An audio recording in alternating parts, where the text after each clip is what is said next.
प्रेमानंद महाराज जी जो हैं वो इतना सडनली क्यों उनके बारे में चर्चा होने लगी है? मुझे सबसे ज़्यादा मैंने उनकी जो पहली वीडियो देखी थी तो वो अनियन गार्लिक पे बात कर रहे थे। और मैं सात्विक खाना खाती हूँ, मैं 99% ऑफ टाइम नहीं सात्विक से अलग हटती हूँ, पर ना हमेशा मैंने देखा कि लोग जिस तरीके से अनियन गार्लिक को ट्रीट करते हैं कि अरे पाप है खाना, ऐसा है वैसा है, भक्ति जगत, उन्होंने इतना सिंपल तरीके से बताया था कि देखो भाई, हमारा काम है, हम वैराग्य का जीवन जीते हैं, हम भक्ति का जीवन जीते हैं, हमें एक तरीके की मानसिकता चाहिए, हमें हर वक्त शांत रहना है, हमें मेडिटेट करना है, हम तप करते हैं तो हमें जिस तरीके का भोजन खाना पड़ता है हमें वो ही खाना पड़ेगा। तुम अगर ऐसी फील्ड में हो और तुमको ये चीज़ें चाहिए तो तुमको भी ये करना पड़ेगा, वरना बेटा कोई पाप नहीं। हमारे वृंदावन में इस समय एक महाराज जी का बहुत नाम हो रहा है, पूरी दुनिया के बड़े बड़े लोग आ रहे हैं और महाराज जी के पास दौड़े दौड़े चले जा रहे हैं। हम नाम तो नहीं लेना चाहते क्योंकि वो अपने भजन में लगे हैं, पर आप सब जानते हैं श्री प्रेमानंद बाबा। लेकिन जानते हो, मैं 2 बार गया हूं प्रेमानंद बाबा जी के पास में, बहुत अच्छे हैं, सरल हृदय हैं। और जब मैं जाता हूं तो ब्रजवासी में निष्ठा कैसी होनी चाहिए साधु की, वो मैं उनमें देखता हूं। वो जानते उस बात को। हम तो पापी हैं, अधम हैं, तुच्छ हैं, कोई बल नहीं। अब वो महाराज प्रेमानंद जी महाराज तो बहुत भजनानंदी। एक महात्मा है जो बहुत बढ़िया से सत्संग कर रहे हैं, पूज्य श्री प्रेमानंद जी महाराज। हमने उनके बारे में सुना कि सुबह 3 बजे से सत्संग करते हैं और लोग सोचते हैं कि 3 बजे तो वहां कौन जाएगा, पर सुनने वाले ऐसे प्रेमी महाराज 3 बजे वहां बैठने की जगह नहीं रहती, इतने सुनने वाले वहां पहुंच जाते हैं। बाबा प्रेमानंद महाराज, वो जो तुम बाबा देख रहे हो वो बाबा तो जा चुका है कब का। ये बाबा प्रेमानंद को जो आप देख रहे हो ना, इस वक्त साक्षात श्री कृष्ण उनके शरीर में विद्यमान है। अब बाबा उसमें नहीं है। वही अंदाज बोलने का, वही रॉब वाला तरीका, वही लोगों से कहना कि बाहर निकलो। वो जो डॉक्टर ने कहा था कि बाबा आज से 17 साल पहले कि बाबा तुम 2.5-2 साल और रहोगे, तो बाबा तो 2.5 साल बाद चले गए। इस देश में ऐसी बड़ी घटनाएं घटी हैं, जिसको मौका मिले जाके साक्षात कृष्ण का दर्शन कर ले बाबा प्रेमानंद के रूप में वृंदावन में। वृंदावन के एक महापुरुष, सुनने जैसे महापुरुष है, नाम पर बहुत बोलते हैं, गजब, मुझे बहुत अच्छा। वो कहते हैं कि कोई सिद्धांत की जरूरत नहीं, कोई यम नियम की जरूरत नहीं, तुम नाम लो, केवल नाम जपो। राधा का नाम लो, दुर्गा का नाम लो, राम का नाम लो, केवल नाम। वो कहते हैं कि एक घड़ी मानी 24 मिनट, 24 घंटों में केवल 24 मिनट तुम्हारे जो इष्ट देव उसका नाम लो, भाव जगे न जगे कोई चिंता नहीं। इससे मोक्ष मिले, धंधा ठीक से चले, रोग मुक्ति हो, ये सब सोचना बंद कर दो। वर्तमान जीवन में तुम्हें शांति मिलेगी।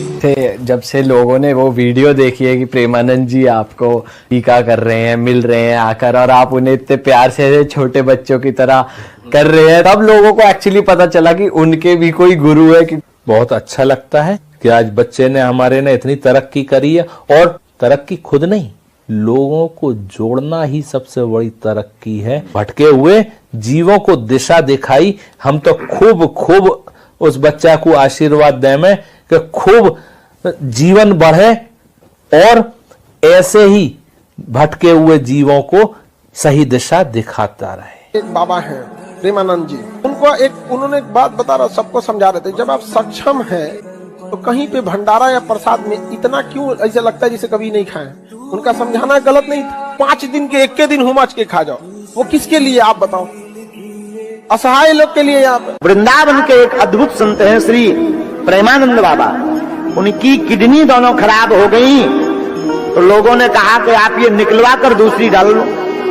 कई भक्तों ने कहा हम अपनी दे देते हैं। उनकी वाणी सुनकर के आपके रोंगटे खड़े हो जाएंगे। वो हाथ जोड़कर बोले, देखो भाई, हम अपनी किडनी नहीं निकालेंगे। अरे बाबा मर जाओगे। बोले जो श्री जी को करना होगा, कल होता हो आज हो जाए।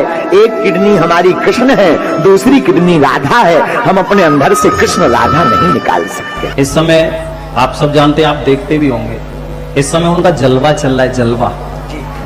और हमारे देखो, हम तो उनको प्रेमानंद बाबा को हम हमारे वृंदावन में रहते हैं वो, इसलिए हम एक तरह से उनको इस वक्त सनातन के भीष्म पितामह की श्रेणी देते हैं इस समय। और राधा रानी की विशेष कृपा है उन पे। कृपा तो देखो सब पे होती है राधा रानी की, उन पे विशेष क्यों है? कृपा तो हम पे भी है राधा रानी की, आप सब पे भी है, लेकिन उन पर विशेष क्यों है? उन पर विशेष इसलिए है कि उनका एक नियम मुझे बहुत प्रिय लगता है, जो राधा रानी की वजह से ही है। क्या? वो वृंदावन को छोड़ के नहीं जाते कहीं। वो वृंदावन को छोड़ के, उनके पास कितने कितने ऑफर आते हैं कि महाराज चलो कुछ आप वहां प्रवचन करना। पता है हमारे यहाँ कहा जाता है कि हम जैसे वक्ता जो कथा करते हैं, जो वृंदावन को छोड़ के कभी कहीं जा रहे हैं, कभी कहीं जा रहे हैं, कभी कहीं जा रहे हैं, हमारे वृंदावन में ऐसी मान्यता है कि उनको किशोरी जी भेजती है ब्रज से बाहर जाओ। क्यों? बोले ये तुम्हारी सजा है। वृंदावन से बाहर जाना वो हम लोगों के लिए एक तरह से सजा है। अच्छा, ये राधा रानी क्यों हमको सजा देती है? ये कि हमको वृंदावन से बाहर भेजने की सजा देती है। हमसे कोई भूल में, कोई चूक में, कोई अपराध बना, ठीक है, मैं सब वक्ताओं की बात कर रहा हूं, जो बाहर जाते हैं, कोई अपराध बनता है, राधा रानी कहती हैं इस अपराध को मिटाने जाओ। क्यों? क्योंकि प्रचार करो कृष्ण नाम का, उससे तुम्हारा एक तो तुम्हारे पाप खत्म हो रहे हैं, एक जो लोगों के पाप हैं उनको भी खत्म करो और वृंदावन छोड़ के जाओ। जय श्री राम। लेकिन प्रेमानंद बाबा वृंदावन को नहीं छोड़ते, इसीलिए किशोरी जी की उन पर बहुत बड़ी कृपा है। तुम्हें पता है बिरले ही संत ऐसे होते हैं जो ब्रज को छोड़ के नहीं जाते। आजकल लाइमलाइट में ऐसा ये सोशल मीडिया चल रहा है, किसको नहीं है जाने का, किसका मन नहीं करता? कोई विदेश जाना चाहता है, कोई कहीं जाना चाहता है, कोई, लेकिन सच्चे संत भैया ऐसे ही होते हैं। सच्चे संत ऐसे ही होते हैं। ऐसा कौन है जो उनसे मिलने नहीं आता? ऐसा कौन सेलिब्रिटी है जो नहीं आता? देखो, हम सेलिब्रिटियों के पास जाएं, अगर हम किसी सेलिब्रिटी से मिलने जाएं, पता है लोग सेलिब्रिटी किनको कहते हैं? फिल्म के हीरो हो, फिल्म की हीरोइन हो, उनको हम लोग सेलिब्रिटी कहते हैं। लेकिन वो सेलिब्रिटी कैसे हैं पता है? बड़े खतरनाक वाले हैं। अभी मैंने एक ऐसा दृश्य देखा, कुछ लोग राम मंदिर में आए थे, अभी राम मंदिर का उद्घाटन हुआ, उसमें भगत जी राम मंदिर में ऐसे सेलिब्रिटी आए जिन्होंने कुछ समय पहले ही ये बयान दिया था कि हमको तो गाय का बीफ बहुत अच्छा लगता है। हाँ, नाम नहीं लूंगा मैं, बताओ वो उनको सेलिब्रिटी मानते हैं लोग जो गाय का मांस खाते हैं। गाय के सेलिब्रिटी हैं, थूको ना इन पे। सेलिब्रिटी तो वो होते हैं जो हमारे धर्म की वृद्धि करते हैं, धर्म की वृद्धि, हमारे भारत की वृद्धि करते हैं। इसलिए एक तरह से सनातन के सबसे बड़े सेलिब्रिटी यदि कोई है तो इस वक्त है प्रेमानंद बाबा।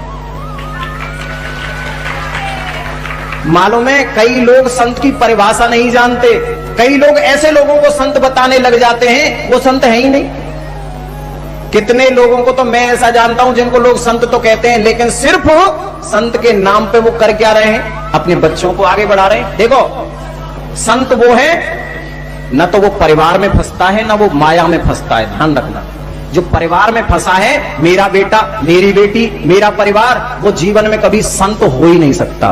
प्रेमानंद बाबा की विशेषता यही है, उनमें परिवारवाद भी नहीं है, ना कोई उनके आगे है ना कोई उनके पीछे है। जैसे हमारे उत्तर प्रदेश के मुख्यमंत्री हैं योगी जी, एक तरह से प्रेमानंद बाबा योगी भी हैं।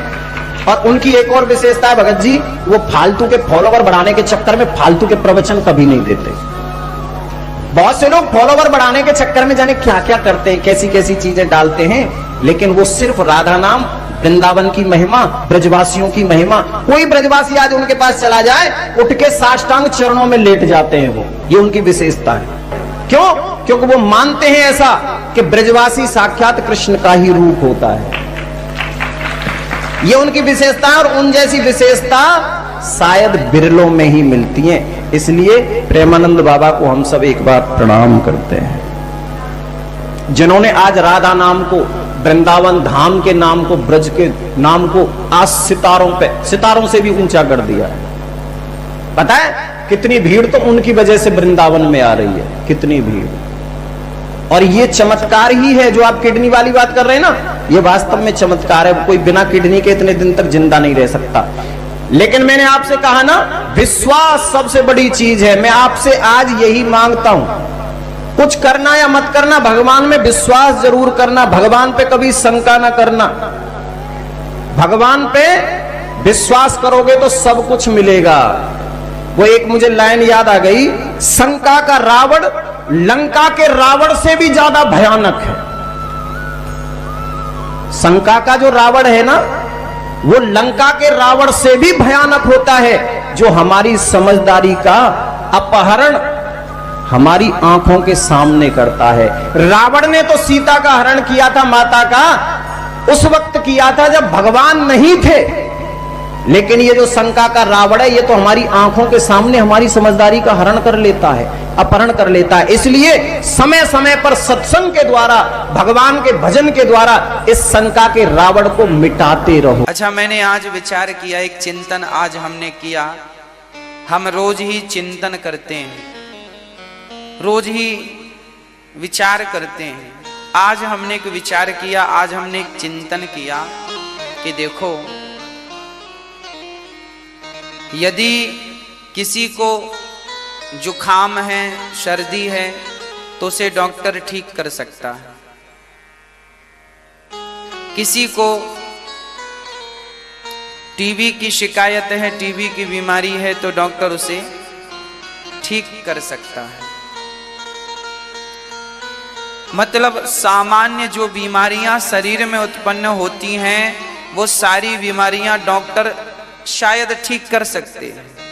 पर कोई कहे कि हमें बहुत क्रोध आता है, डॉक्टर साहब इसकी दवाई दे दो, तो क्या दुनिया के किसी भी डॉक्टर के पास गुस्से की दवाई है? बताओ। दुनिया के किसी भी डॉक्टर के पास कोई व्यक्ति कहे कि हम बहुत लोभी हैं, तो क्या उस लोभ की दवाई है? कोई व्यक्ति कहे हम बहुत कामी हैं, तो क्या उसकी दवाई है? नहीं। संसार में सारी बीमारियों का इलाज डॉक्टरों के पास है, पर काम का, क्रोध का, लोभ का, अहंकार का, कोई कहे हमें बड़ा अहंकार है, इसका कोई इलाज डॉक्टर साहब करो, कोई इलाज नहीं। सच कहें तो दुनिया के डॉक्टर तो सामान्य बीमारियों का इलाज करते हैं, पर भागवत तो वो डॉक्टर है जो आपके काम, क्रोध, लोभ का इलाज करके आपको सदा सदा के लिए इस बीमारी से मुक्त कर देती है। अरे काम सताए किसी को, ये भी तो एक बीमारी है। क्रोध परेशान करे, ये भी तो एक बीमारी है। लोभ परेशान करे, ये भी तो एक बीमारी है। ये भी तो हमें जीने नहीं देते ना। तो इनका इलाज कहाँ होगा? बोले इनका इलाज केवल सो केवल भागवत ही इनका इलाज कर सकती है। इसलिए भागवत ही सबका मूल